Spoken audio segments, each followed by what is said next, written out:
मुंबई में फिल्म निर्देशक रोहित शेट्टी के घर के बाहर हुई फायरिंग की घटना में पुलिस ने बड़ी कार्यवाही करते हुए अब तक कुल 11 आरोपियों को गिरफ्तार कर लिया है। ताजा जानकारी की माने तो 7 और आरोपियों को राजस्थान से गिरफ्तार किया गया है, जिनमें पूछताछ के लिए मुंबई जिन्हें लाया गया है।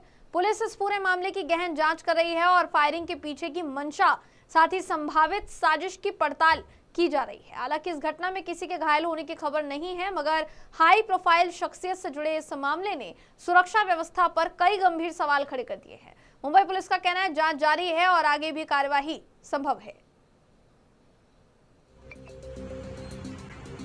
मुंबई में प्रसिद्ध फिल्म निर्देशक रोहित शेट्टी के घर के बाहर हुई फायरिंग की घटना में पुलिस ने बड़ी कार्रवाई की है। ताजा जानकारी के मुताबिक फायरिंग के सिलसिले में आरोपियों को राजस्थान से गिरफ्तार किया गया है, जिन्हें अब मुंबई लाया जा रहा है। यह घटना उस समय सुर्खियों में आई जब रोहित शेट्टी के घर के बाहर गोलियां चलने की खबर फैली।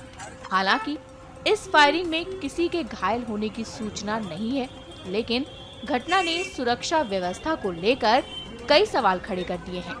मुंबई पुलिस ने तेजी से जांच शुरू कर दी है और अलग अलग राज्यों में छापेमारी की।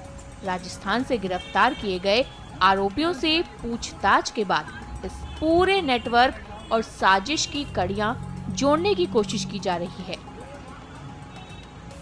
सूत्रों के अनुसार पुलिस इस मामले में फायरिंग के पीछे की मंशा, संभावित साजिश और किसी बड़े गिरोह की भूमिका की जांच कर रही है।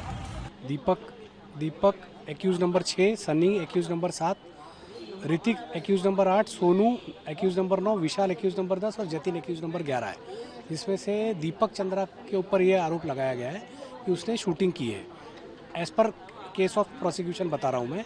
और बाकी के सनी और सोनू उसके साथ में थे। ऋतिक को इसीलिए अरेस्ट किया गया क्योंकि वो हरियाणा में है, वो इनका परिचित था और उसने इनको रुकने दिया। हमारे आर्ग्यूमेंट्स ये थे कोर्ट में कि ऋतिक को इस बारे में कोई भी जानकारी नहीं थी और उसके दोस्त होने के नाते इन्होंने उसको अप्रोच किया और इसीलिए उसने उनको रुकने दिया।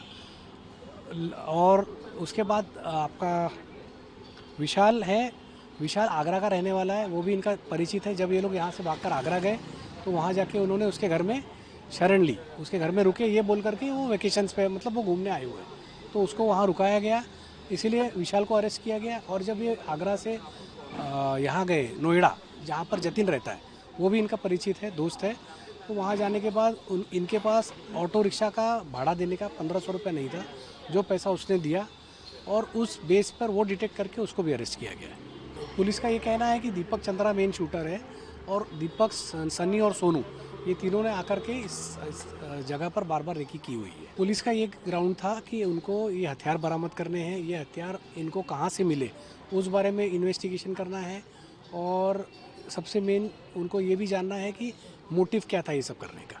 उस ग्राफिक्स को हमसे शेयर नहीं किया गया, हमसे रिमांड कॉपी भी शेयर नहीं हुई है, मतलब पढ़ने के लिए दी थी हमें स्पेशल पब्लिक प्रोसिक्यूटर ने, लेकिन वो ग्राफिक्स वगैरह हमें नहीं दिया गया। मेरे एसोसिएट का बताना है कि वो ग्राफिक्स सिर्फ एक चार्ट है कि इसमें जो मेन एक्यूज कौन है और उनके द्वारा किसका किसका रोल है और कौन कौन इसमें इन्वॉल्व है। इसके पहले जो 5 गिरफ्तार हैं उनकी गिरफ्तारी के बारे में बता करके कोर्ट से ये बोला गया कि उनके इन्वेस्टिगेशन में इन लोगों के नाम बाहर आए हैं और फर्दर इन्वेस्टिगेशन और करना है। 1 फरवरी 2026 को movie producer director Rohit Shetty के घर पर फायरिंग हुई थी।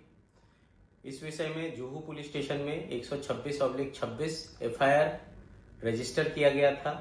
बाद में इस एफआईआर को मुंबई क्राइम ब्रांच के पास इन्वेस्टिगेशन के लिए दिया गया था और इसमें 19/26 इस क्राइम नंबर से री रजिस्टर हुआ था। इसमें आगे की जांच खंडनी विरोधी पथक मुंबई क्राइम ब्रांच कर रही है। शुरुआत में खंडनी विरोधी पथक ने टोटल 5 आरोपी गिरफ्तार किए थे। साथ ही में इस क्राइम में मोक्का कायदा के सेक्शंस लगाए गए हैं। कल टेक्निकल एनालिसिस और ह्यूमन इंटेलिजेंस और साथ ही में हरियाणा एसटीएफ और यूपी एसटीएफ की मदद से हमने 7 और आरोपी गिरफ्तार किए हैं, जिसमें जिस आरोपी ने रोहित शेट्टी के घर पर फायरिंग की थी उस आरोपी का भी समावेश है।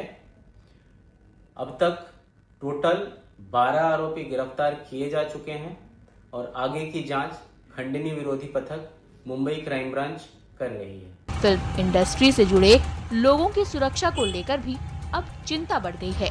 मुंबई पुलिस का कहना है कि मामले की गहराई से जांच जारी है और आगे भी गिरफ्तारी की संभावना से इनकार नहीं किया जा सकता।